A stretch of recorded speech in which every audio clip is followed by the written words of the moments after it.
Okay, just let that sink in for a second. That right there is the pitch for a comic book that takes the massive cosmic world of DC and smashes it headfirst into the spooky atmospheric dread of a classic ghost story.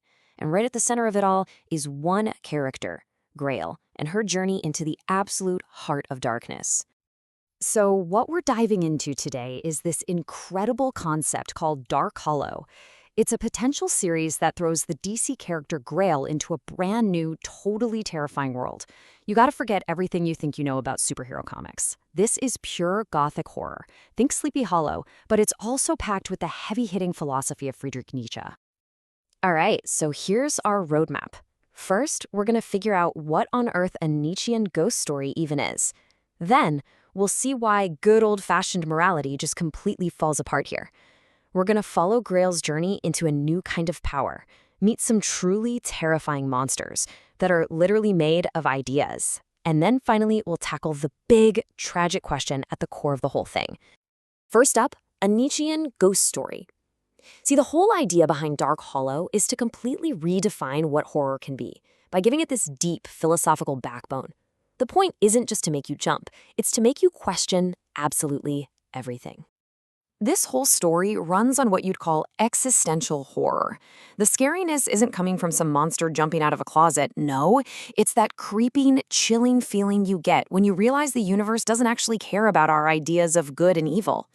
The real terror is looking up at a cosmic power that plays by a completely different set of rules, or maybe no rules at all. Now, you can't tell a story this big and complex just anywhere. It needs the right home. And that's why DC's Black Label imprint is basically the perfect spot.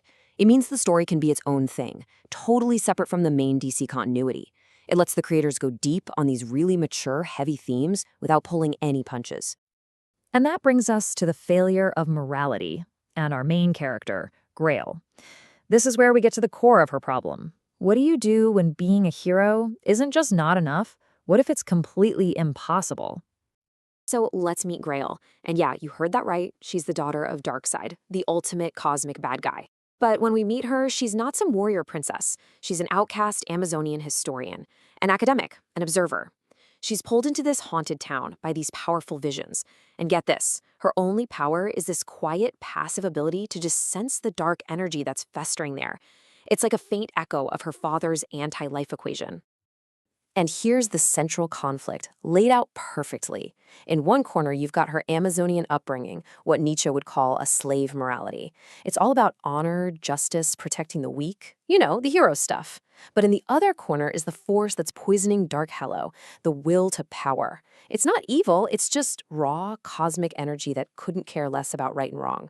And these two worldviews are on a collision course. And this is the moment everything shatters. Everything she was ever taught, her entire moral compass, it's not just wrong, it's utterly inadequate. The tools a hero is supposed to use, justice, honor, compassion, they're like trying to fight a hurricane with a sword. It's useless, and that catastrophic failure is what kicks off her real journey. That failure pushes her into the absolute heart of the story, her descent and her ascension. We're not just talking about a simple character arc here. This is about completely tearing down her old self and forging something new, something terrifying, from the abyss.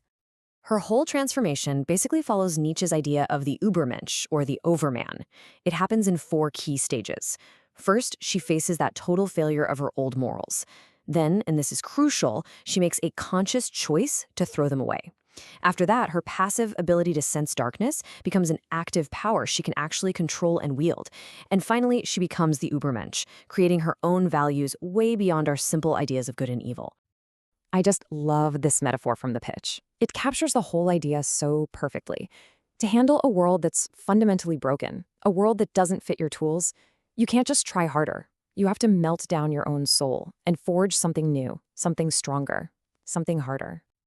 So how do you make these big philosophical ideas feel real and scary? Well, in Dark Hollow, the monsters aren't just spooky creatures. They are the literal, physical embodiment of horrifying ideas. They're living arguments against meaning itself. For instance, check out this concept, the spirit lobotomy. The villain here, the Spectre Lantern, doesn't just kill its victims. it performs a kind of philosophical execution. It literally rips away your morals, your memories, your personality, everything that makes you, you, until there's nothing left but raw, mindless will. It's the horror of becoming nothing, trapped in this demonic loop of suffering forever. The first major threat Grail has to face is this thing called the dragon deer. This monster is basically chaos made flesh. It takes the memories and the souls of the dead and just mashes them all together into these grotesque, horrifying creatures. When Grail sees this, she realizes that her old ideas about honor and the sanctity of life are just meaningless here. And it's this creature that forces her into that second stage of her journey, reevaluating all her values. But her final exam is the wyvern tiger. This isn't just a monster, it's the living embodiment of nihilism, the belief in nothing. It uses this zero-flame alchemy that doesn't burn, it just erases things from existence. How do you fight nothing? You can't punch it, you can't outsmart it. The only way to beat it is to create your own meaning, to assert your own will to power over the void. This is her final test. And that leads us to our final stop. Beyond good and evil. We've watched Grail become this incredibly powerful being, but now we have to face the tragic consequences of her victory. Because she does win, but wow, at what cost? This is the brutal, tragic irony at the heart of the whole story. To save humanity from a horror that is beyond human comprehension, Grail has to become something that is also beyond human morality. I mean, really think about that sacrifice. She doesn't have to give up her life. She has to give up something much more fundamental, her connection to the very ideas of justice, honor, and compassion that she wanted to protect in the first place. To save humanity, she has to sacrifice a piece of her own. So that's the question Dark Hollow leaves us with. In a universe that is cold and indifferent, to save humanity, does a hero have to become something else, something more than human? It's a fascinating and, honestly, a deeply unsettling thought. And there are no easy answers.